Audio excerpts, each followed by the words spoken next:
শেখ হাসিনা পতনের পর সবাই ভেবেছিল ভারত হয়তো সামরিক হস্তক্ষেপ করবে। আওয়ামী লীগ কর্মীরাও চাতক পাখির মতো দিল্লির দিকে তাকিয়েছিল।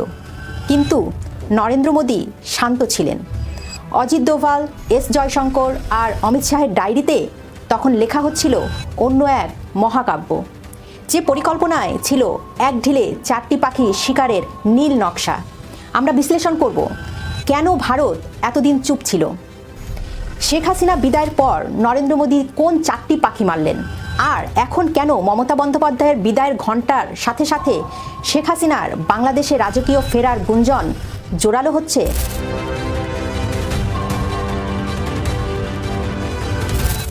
5ই আগস্ট 2024, ঢাকার আকাশে বারুদের গন্ধ। ছাত্র জনতার উত্তাল গণজোয়ারে পতন হলো টানা 16 বছরের প্রতাপশালী শাসক শেখ হাসিনার। ভারতের সেনাবাহিনীর সহযোগিতায় দেশ ছাড়েন তিনি। প্রধানমন্ত্রী মর্যাদায় আশ্রয় নেন দিল্লিতে। ক্ষমতায় বসেই ডক্টর ইউনূস ভারতের বিরুদ্ধে তোপ দাগেন। জুলাই আন্দোলনকারীরা ভারত বিরোধী স্লোগান তোলেন। ইউনূসের উপদেষ্টা এবং অবসরপ্রাপ্ত সেনা কর্মকর্তা ভারতের 7 সিস্টার্স কলকাতা দখলের হুমকি দেয়। চীন সফরে গিয়ে বঙ্গোপসাগরের অভিভাবক দাবি করেন ডক্টর ইউনূস। এ নিয়ে ভারতের সরকার প্রতিক্রিয়া জানালেও সেটি খুব কড়া ছিল না। এই উত্তেজনার মধ্যে সবাই ভেবেছিল ভারত হয়তো শক্তি প্রয়োগ করে শেখ হাসিনাকে বাংলাদেশে আবার ক্ষমতায় বসাবে। আওয়ামী লীগের নেতাকর্মীরা সেই প্রত্যাশা নিয়ে বসেছিল।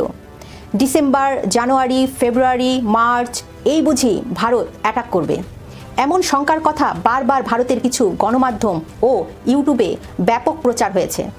আওয়ামী লীগের নেতারা পালিয়ে থেকেও আশায় বুক বেঁধেছিল।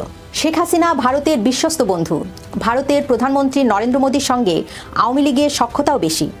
সেই তুলনায় শেখ হাসিনার জন্য খুব বেশি বড় পদক্ষেপ নেয়নি ভারত। তবে একেবারে বসেও থাকেনি। অজিত দোভাল, এস জয়শঙ্কর, অমিত শাহ নরেন্দ্র মোদীর গভীর পরিকল্পনা করেছেন। শুধু শেখ হাসিনাকে ফেরানো নয়, তার আগে এক ঢিলে 4টি পাখি মারতে চেয়েছেন তারা। ইউনূস সরকারের আমলে যখন 7 সিস্টার্স নিয়ে হুমকি দেওয়া হয়েছিল, তখন দিল্লি মাথা গরম করেনি। দিল্লির প্রথম লক্ষ্য ছিল আমেরিকার ছত্রছায়ায় বসা ডক্টর ইউনূস সরকারকে কোনো রক্তপাত ছাড়াই সরিয়ে দেওয়া। বিশ্লেষকদের দাবি, ভারত পর্দার আড়ালে যোগাযোগ বাড়ায় বিএনপির হাইকমান্ডের সাথে। তারেক রহমানের সাথে একাধিক গোপন বৈঠকের ফসল আজ দৃশ্যমান।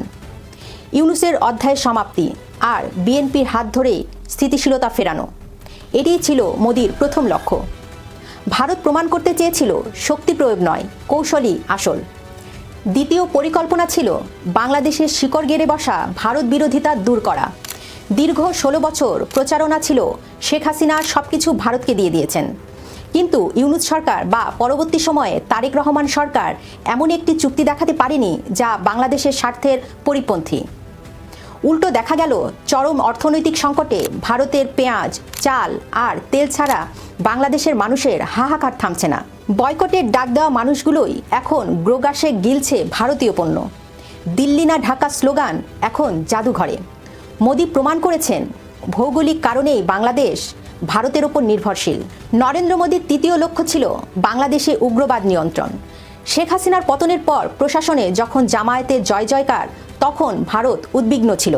ডক্টর ইউনূসের আমলে জেল ভেঙে জঙ্গিরা বের হয়ে আসায় এবং পাকিস্তানপন্থী উগ্রবাদীদের উত্থানে ভারতের 7 সিস্টার্স হুমকির মুখে পড়েছিল। কিন্তু দিল্লির মাস্টার স্ট্রোকে বিএনপি যখন নির্বাচনের মাঠে নামল, তখন জামায়াতের সেই দাপট ম্লান হয়ে গেল। আওয়ামী লীগ ও সংখ্যালঘু ভোটারদের নীরব সমর্থনে বিএনপির জয় নিশ্চিত করে ভারত মূলত জামায়াতের একক ক্ষমতার স্বপ্ন ভেঙে দিল। তারেক রহমান সরকারের বর্তমান কঠোর অবস্থানে উগ্রবাদীদের চেন এখন ছিন্ন ভিন্ন। শিলিগুড়ি করিডোর রক্ষায় ভারতের সামরিক প্রস্তুতি আর বর্তমান সরকারের সমন্বয় উগ্রবাদীদের কোণঠাসা করে ফেলেছে। নরেন্দ্র মোদীর চতুর্থ এবং সবচেয়ে বড় চালটি ছিল ঘরের ভেতরে। পশ্চিমবঙ্গের বিধানসভা নির্বাচনে মমতা বন্দ্যোপাধ্যায়কে বিদায় করা।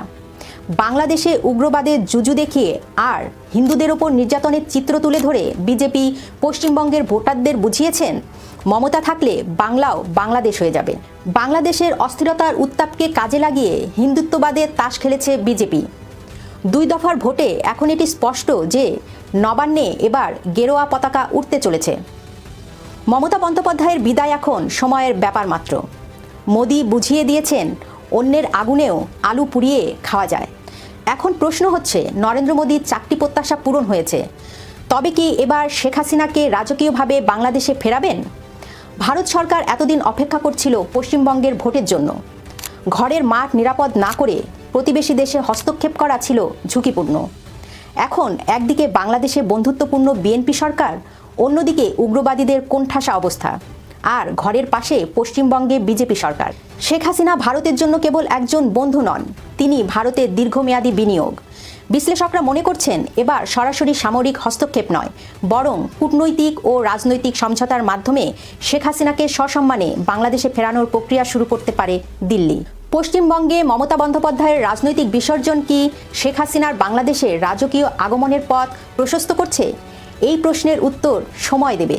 কিন্তু আপনার কি মনে হয়, নরেন্দ্র মোদীর এই এক ঢিলে চার পাখি শিকারের থিওরি কি বাস্তবসম্মত?